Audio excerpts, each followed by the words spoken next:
Welcome to the Halacha podcast Laman Yishmu with Harav Yosef Yeshaya Braun, Mara Da'asra, and a member of the Crown Heights Beis Din. This podcast is brought to you by the Ask the Rav platform in partnership with Laman Yilmedu, the premier institute for practical halacha learning. I got a very, very interesting question, which is probably going to be addressed over the next few years by many people, and that's in relation to artificial intelligence. Over the last year or two, AI coding tools, otherwise known as AI agents, have improved considerably. Now you can just give minimal instruction and the AI agent can go and build entire features almost by itself.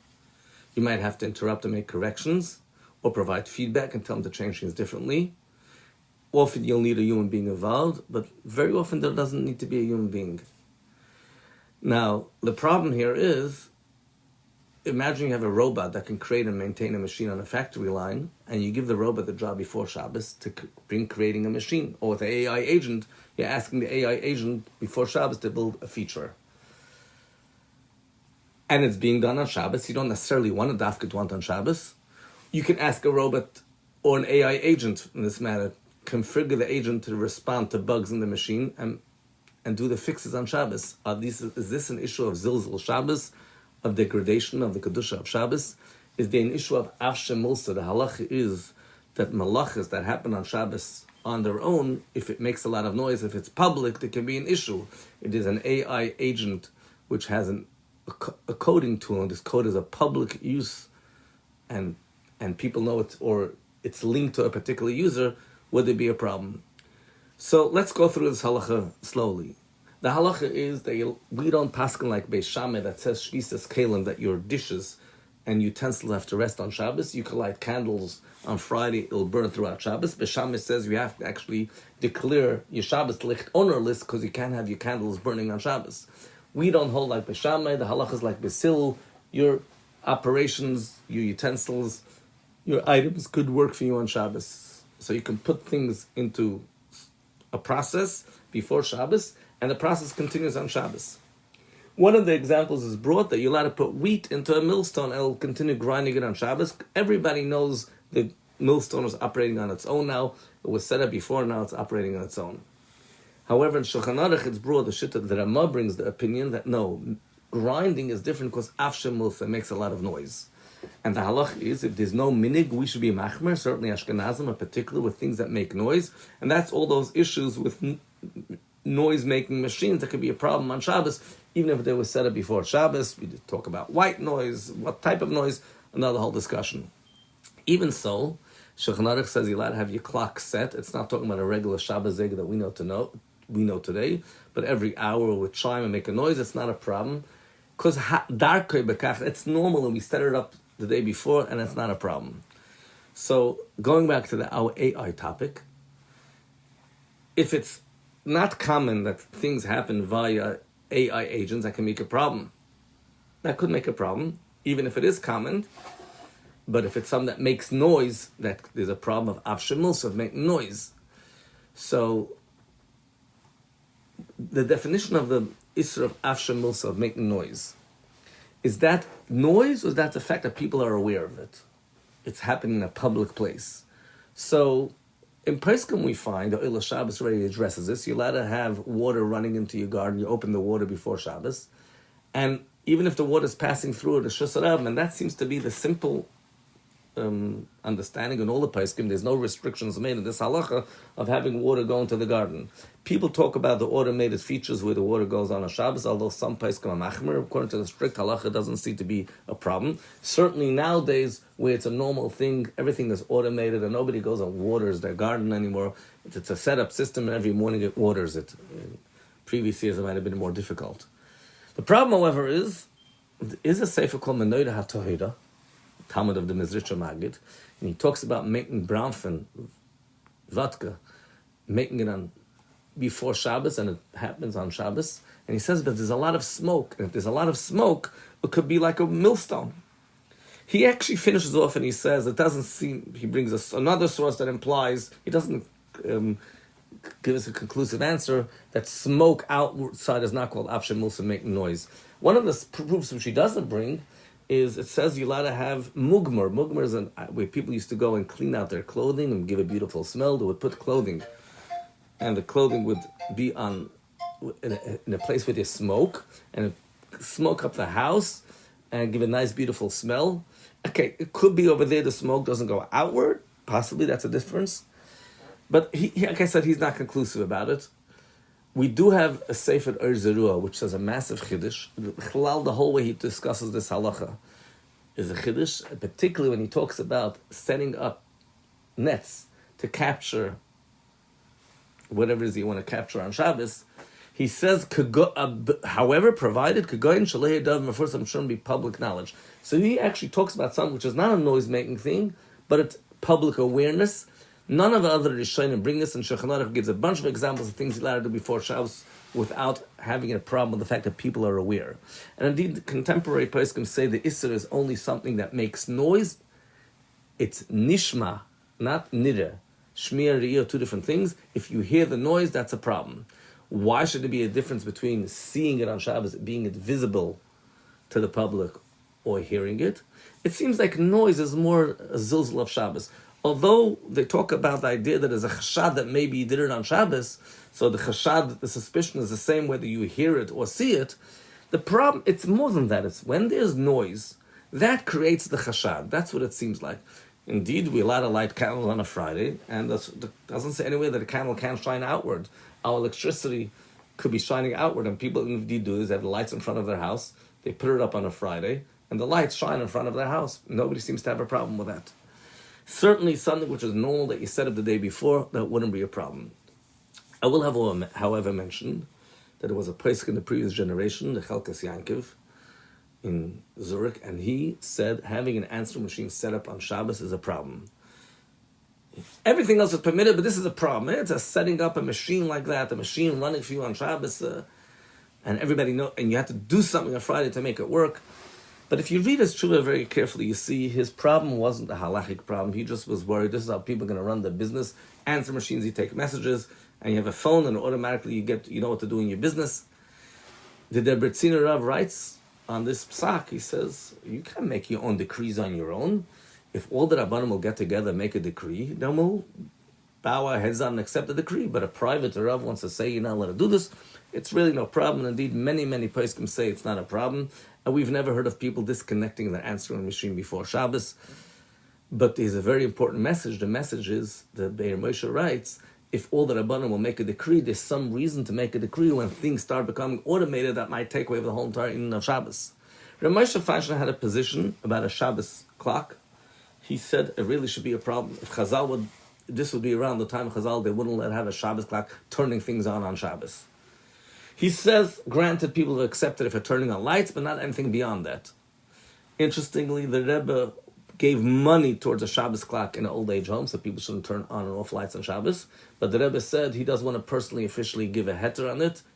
I'm pulling my hands back because of those that are against it. But again, the accepted position is people allow Shabbos clocks all over. Normally seems to have a problem. Furthermore, there was a discussion in the previous generation about a company that makes medicine and it's automatic machines, and they allow the machines to continue running on Shabbos, a whole entire Shabbos, as long as the place is locked, no one goes in there on Shabbos. Clearly, they were talking about with his a desperate situation. They're going to lose money. It's actually no good for the medicines. So, strictly speaking, it's hard to say it would be usher, but if this becomes a problem of Zilzal Shabbos, we need to really seriously consider if this is something that will take away from the kedusha of Shabbos. Moving on to a different topic altogether. In our Siddur, it says that in the day that we say Tachnan, we say Al Naharos Bavel before benching. In the day that we say Tachnan. When we don't say Tachnan, we say Shir Hamaalos. Many Chassidim have a tradition to say Shir Hamaalos almost every day. However, let's be frank, this is what it says in our Siddur. This says in all the Chabad Siddurim which our Rebbeim published or supervised the publishing. It's also written in the Hayyim Yom in the Sefer Minhag. We don't have from any of our Rebbeim to tell us otherwise. It's brought down halacha. It's based on a Zohar that you're supposed to mourn for the Churban Beis Hamikdash at your meal, and it's brought in all the Siddur Harizal and in Poskim, and that's why we see Al Naharos Bavel. So there are a bunch of different rumors about different minhagim opposite of what it says in Shulchan Aruch and the Sefer Minhagim. It's hard to rely on these rumors. Especially that there are other circles that have this minhag, and maybe these rumors are coming from other circles that had influence on the Chabad circles. In fact, the Rebbe's father, Rabbi Yitzchak, spoke about the chiluk, and it's brought down a Tolos Lev Yitzchak, about the Chabad minhag and the Polish minhag, that they just allow themselves to say Shir Hamaalos on any opportunity, when we know there's a lot of minhagim in other circles, but in the Chabad minhag it's not the case. We do know that a Pila Parcher would look for excuses to say Shir Hamaalos, but if you listen carefully to the story, he would find an excuse to say Shir. He wouldn't otherwise say Shir Hamaalos. And one time they didn't say Tachnan. After many, many weeks, there's different gersayos of the story, and then he that day he said, "Oh, whenever there's a guest, I don't say Naharos Bavel. Today there's a guest. So today's the first time that we're saying Tachnan." However, there's a sikh of the Frierdiker Rebbe, recently published in a Shura. It was published many years before in a Kovetz Ha'aretz, where over there it's difficult to understand what it says there, a story that the Rashbatz said, and the Rebbe Rashab heard that story. And after he heard the story from the Rashbatz, the Rebbe Rashab started saying Shir Hamaalos on a regular basis. In the published Sikh of the Frierdiker Rebbe, the one that our Rebbe published, it's not there. It's found in a private diary, what someone wrote. I'm assuming it's pretty reliable, though it's 100% reliable. It's pretty reliable. The problem is that what was written there in brackets, I'm not sure if he wrote his own, it's in brackets, presumably it's not what the Frierdiker Rebbe said, that because he heard a story that gave him tainug, and if you look at the story, it's a story that's the opposite, doesn't give pleasure. It's a story that the Rebbe Rashab started crying. That's a bit challenging there.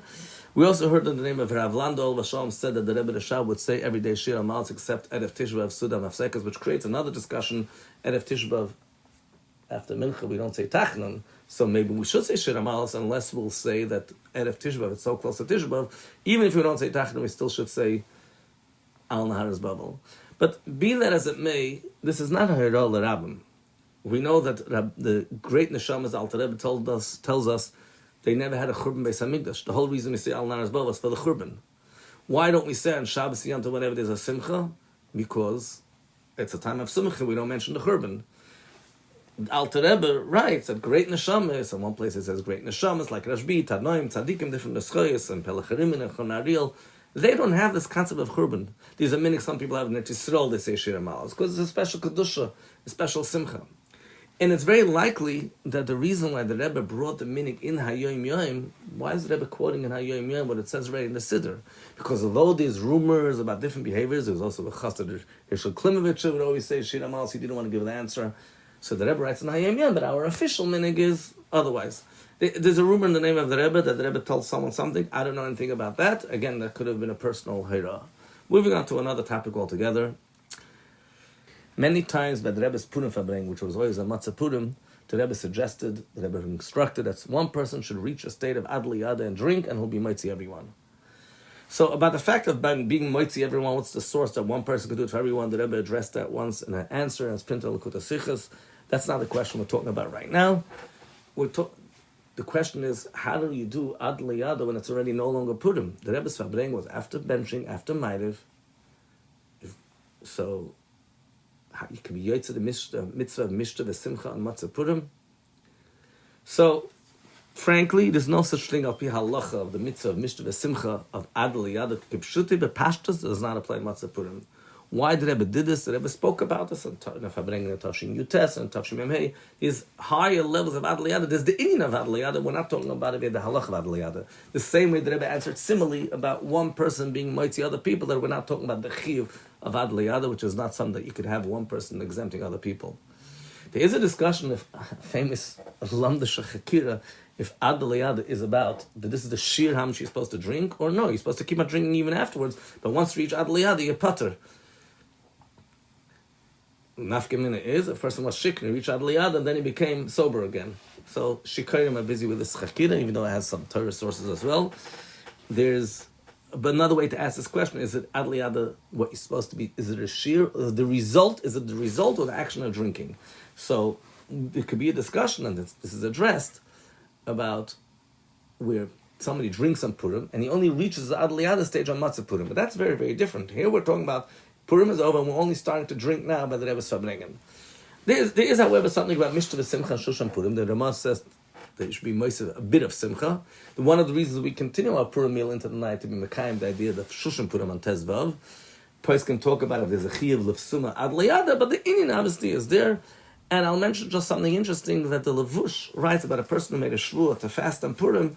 He gives an option if he can't eat on Purim because he made such a shvua, let him have the Suda Matzah Purim. So there is some room for that, but again, the Rebbe wasn't talking about the strict halachic inyan. Moving from simcha to the opposite of simcha, there is a halach which is very, very, very unknown. The halach is kol ha-mis'abel olav mis'abel imoy. If somebody's sitting shiva, anybody that would have sat shiva on the person that's sitting shiva joins him in the shiva.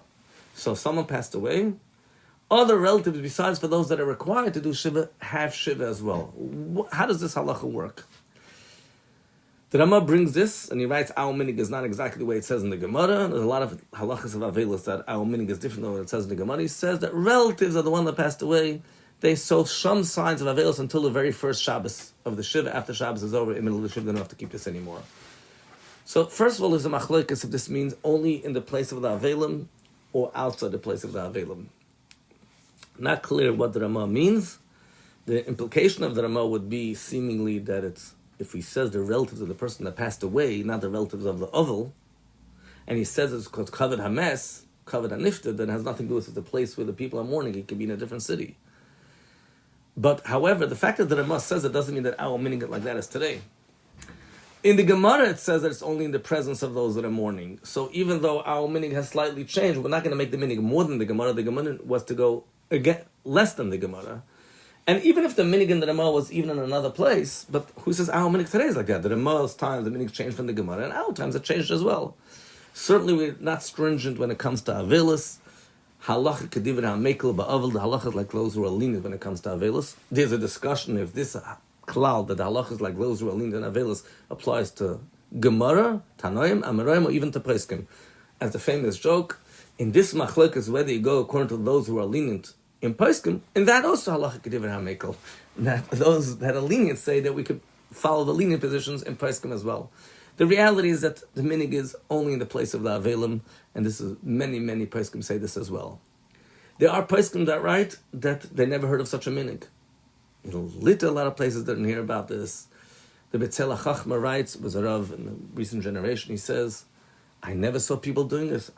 I was young, I was old, I looked around, I never saw people doing this. Some people explain why this minhag fell apart, but it is mentioned in the Rama, and officially we're supposed to be keeping this minhag. So let's talk the parameters of this minhag, and normally Rabbanan paskin to follow this minhag. So first of all, when it comes to showering, there's no reason nowadays to keep this halacha when it comes to showering. Nobody noticed if you took a shower, you didn't take a shower. Mullah would take a shower once in a blue moon. Nowadays, a shower is dvarim shebetzina. The halacha of Avelis only applies that people join along, the relatives join along in Avelis for things that are public, but not for private matters. Nowadays, anyhow, people are so lenient with all the halachas of showers. And it could very well be that in those days, you went to a bathhouse, it was a public thing, you're going to the bathhouse, you're taking a shower at home. That's mamash dvarim shebetzin, there's really no reason to be machmir about taking showers. Haircuts, the Shvus Yankiv already writes against those that are machmir with haircuts. So if haircuts you're allowed to do, certainly allowed to cut your nails also, because that's even less than taking haircuts. Almost all the poskim don't mention about wearing newly laundered clothing. The Shvus Yankiv actually is the one that does answer it. Again, it could be this is Dvarim Shebetzina, nobody notices it. If it's covered a mess, nobody notices it, so you can't tell he's wearing a new shirt, an old shirt. We don't add things that I don't say befedish. So what does remain from this halach is not joining simchas, and that people are makmir, not listening to music, not dancing. Again, in that we have to know if somebody's a close relative has to go to a simcha, the relatives will be upset. It's a minhag, so maybe this would override the minhag. You could ask mechila from the avelim, so that there could be room for leniency. But generally, this halacha is kept specifically, like I said, it is a halacha brought down in the Rama. It's kept in the presence of the oval, in the same city at least, and only regarding not joining simchas, not dancing, and not listening to music. Changing clothing and laundering, all of that is not a problem. And that was a shaila about Avelis, so let's go back to Simcha, and we spoke about Ad Liyada, let's talk about wine.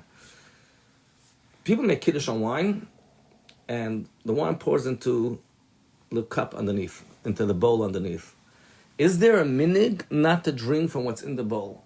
There's people that say have a tradition, you don't drink from the bowl, you only drink from the cup. I don't know of such a minhag, and I'm almost sure this comes from foreign, non-Jewish sources.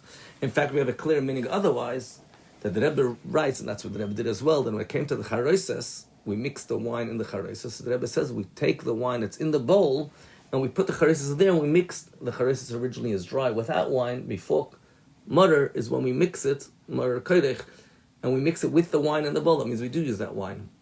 Many people actually have such a minhag that when they want to give to drink from kedusha, any kosher bracha, instead of giving from the cup, they drank already from the cup, they want to give from something which is not pogum, so they give from the bowl. There's such a minhag. We find in the Gemara that it says that water in a bowl is no good for a person's eyes, but it only says water. It doesn't say wine, number one. Number two, Poskim mentioned about this Gemara, the Alter Rebbe brings this Gemara as well, that therefore if you're having a tea and it goes into the bowl, the saucer underneath, pour what's in the saucer into a cup and then drink from it. So it is a problem from drinking from a bowl, which we'll talk about that at a different time, but there's no problem drinking what's in the bowl, and that's probably how this rumor came about. Because there's a problem with drinking from the bowl, people decide you can't drink what was in the bowl. I've heard, I don't know if this is true, that the Rebbe did this as well. After kosher bracha would pour, my memory's not clear about this, would pour from the bowl back into the kos, so obviously it's not a problem. And we don't have to worry about the fact that, no, this is a minhag nashim skenas, people do this, but we have clear sources that say it's not a problem. I do have to mention, there's a sefer called Sefer Hakana, a Kabbalistic sefer, and he says there's yain shebekois and yain michutz lakois. And yain in the kois is good, and yain out of the kois is yain nesach. But he doesn't explain what he means. This is not quoted anywhere else. We know that Amak said you can't rely on Sefer Hakana. There's other things written about Sefer Hakana. It is brought positively in Arizal in some places. Chassidus brings the Sefer Hakana. We're not sure if our Sefer Hakana is the same Sefer Hakana, the original Sefer Hakana. Nogid and mitzvah Kisva Arizal, it says it's very deep. We don't really necessarily understand it. And if you look in this quote of Sefer Hakana, it doesn't seem like he actually means the literal meaning that we're not supposed to drink any wine that spills out of a cup. And nobody has such a minhag. Talking about wine, I'll mention another wine shaila. I got a very interesting shaila. Someone brought a glass bottle he wants to store in it kosher bracha, wine from a Rebbe. I think this is not a Chabad person, but I think he was referring to our Rebbe. He wants to store this wine. He's not planning to drink this wine. He wants to have a zgul. He wants to keep in his house wine of the Rebbe. Do you need to tovel this glass that he bought for this purpose? So if a person's not planning to drink the wine, then it's not called klei suda, it doesn't have to be toveled. If one day he'll decide he wants to drink from it, so he'll have to tovel it. I don't know if he might change his mind. We don't know. Okay, if he changes his mind, fine. Some people add other wine to this gula, holy wine. Okay, and then they want to drink from it. That's a whole different story. A similar case would be kosher aliyah. Kosher aliyah, do you have to tovel a becher set aside for aliyah and avi? So if you're drinking from it, sure you have to tovel it. If you're pouring it back into the bottle, which is what the Rebbeim used to do, that's called using it for drinking. But imagine somebody doesn't drink and use the kosher aliyah at all. There's no reason why you should have to tovel. I've seen contemporary poskim, some say you should, some say you shouldn't, some say with a bracha, without a bracha. It seems like it depends on what you actually do with the kosher aliyah. There's really no reason to be concerned that you might forget and drink from it, you might find a nicer becher and start using this for drinking. We don't have to make these new kind of gzeiros. If you're going to drink from it, then you will tovel the kosher aliyah. If you're going to set aside the becher, but a person sets aside the becher, it's only for kosher aliyah, and he does not plan to drink any of the wine of kosher aliyah, and he pours it out. I'm not sure why someone should do that. It's about tashchas, I think, but if nobody's drinking it, there's no problem. There is something called a keli ha'asi l'kiyum, where you store things in it. But that keli ha'asi l'kiyum is made that eventually you're going to drink that which you're storing. A keli which is not made for drinking is not a klei suda, doesn't need tefillah. A person has a knife and he decides he wants to use it to cut paper with it, and not cut fruits and vegetables. He doesn't have to tovel it. A person has a keli for beauty, not to eat from it. Talking about the saucer underneath the bowl, those who don't drink the wine, it's in the saucer. Then the saucer indeed wouldn't have to be toveled. And last but not least, I'll finish with one other question. I got this question from a Rav that someone asked him. He makes a lot of signs to hang up in shuls, and this person was commissioned to make a sign that says, "Mutter l'daber b'beis hakneses rachem hakadosh baruch hu." You're allowed to talk in shul, but only with Hashem. And a lot of people are ordering such kind of signs. So the sign maker questioned that Chazal, Shulchan Aruch, the Poskim, they understood how people work, and they wrote Asal Da B'Shas Tefillah. They never wrote, you're allowed to talk, but only with Hashem. Maybe this is not a Torah approach to talk like that. So he wanted to know, the sign maker, should he produce such kind of signs? He asked the Rav sent me this question, and I really don't see any problem. It's actually a good thing. First of all, the fact they didn't write such kind of lashonis in those days, who says that's how their mind operated, the way people work today? Today, we do all kind of ads and all kind of things to catch people's attention. Every generation, you have to talk to their language. Chazal said even about Nevuah, Ein Shnei Neviim Misnabim Mesignan Echet, two Neviim saying Hashem's words, but their style, how they say it is different, because everybody talks their style. The Yehuda's son writes about giving teichacha. That is, it could be a person that gives teichacha in a certain generation, but in a new generation, people won't like what he says, because what he says doesn't match up with the new generation. Whenever you speak, you need to know what's best for the people. Don't say everything that you know. Take off, add, subtract, change around the order. It should be suitable for the people of this generation. If anything that we could do to stop this horrible, terrible thing of people talking during davening, it's worthwhile. Any technique, any gimmick, any mishagas, you're allowed to talk only with Hashem, and that works better, say that too. And Bechlal and Torah, we have a concept called Maklal Henat Shemei Elav. If you're saying you're only allowed to talk with Hashem, it's obvious, it's the opposite. There's a question of sarcasm, a Torah approach, and a lot of people talk about this. Rashi in Chumash on the pasuk of Nira Mayu Chalamaysa, the Shvatim says, we'll see what will happen with Yosef's dreams. And Rashi doesn't give the pirush in sarcasm. People ask on Rashi that, but the other Mefarshim that actually say the Nira Mayu Chalamaysa is the Shvatim said this sarcastically, and we have psukim that Mefarshim interpret it sarcastically. Some people want to say that the Shvatim didn't talk echet bepev, echet belev. They wouldn't talk sarcastic. And if they decided, even if they decided to want to kill him, the musa that we learn from this is they're not going to say, oh, let's see what will happen. Then they had edelkeit. But that doesn't mean that we shouldn't put a sign, mutal ada barakam HaKadosh Baruch Hu, that we should stop this madness of people talking in shul. And if we keep our shuls set aside for what the shuls are meant to be, a place for davening and learning that brings bracha, I don't want to say about this Meklal Henat Shemei Elav. Let's say only the positive. Let's only have brachas and yeshuas, and we should be zeicher to the emes simcha, the toiv leiv mishta talmud b'bias hamashiach. Join the global halacha learning revolution of the Laman Yilmadu Institute and bring increased brachos into your home. For details about the various learning programs, visit our website, lamanyilmadu.com. That's LEMAANYILMEDU.com.